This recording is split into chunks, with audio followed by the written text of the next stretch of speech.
Welcome to KUAR's weekly Roundup video and newsletter. I'm Jacob Kauffman, a host for Morning Edition in the mornings and a reporter here at your public radio station. Pretty big week, a lot of things going on. We'll start off on a positive note. It's the 100th anniversary this week of Arkansas recognizing women's right to vote in primary elections. That was back in 1917. Only white women. Primaries back then were the elections that mattered because Democrats controlled just about everything in the state. So if you won the primary, you're pretty much going to win the election. Constitutional amendments. There was a deadline in the state legislature this week.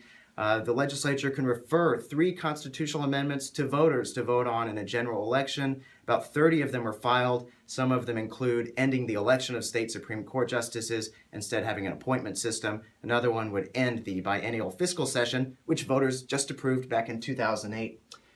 Big week for LGBTQ rights in Arkansas. In the state Supreme Court, the state is challenging a Fayetteville ordinance that grants protections for gender identity and sexual orientation. But back in 2015, a state law was passed to try to prevent cities from making these special ordinances that would protect classifications of people like LGBTQ people that the state constitution doesn't protect.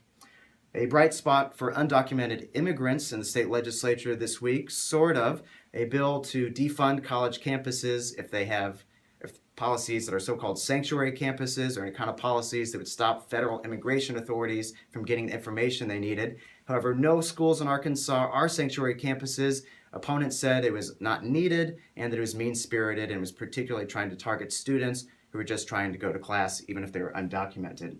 You can check out these stories and a lot more on our Week in Review podcast, which you can find at KUAR.org, along with text versions of all of our stories.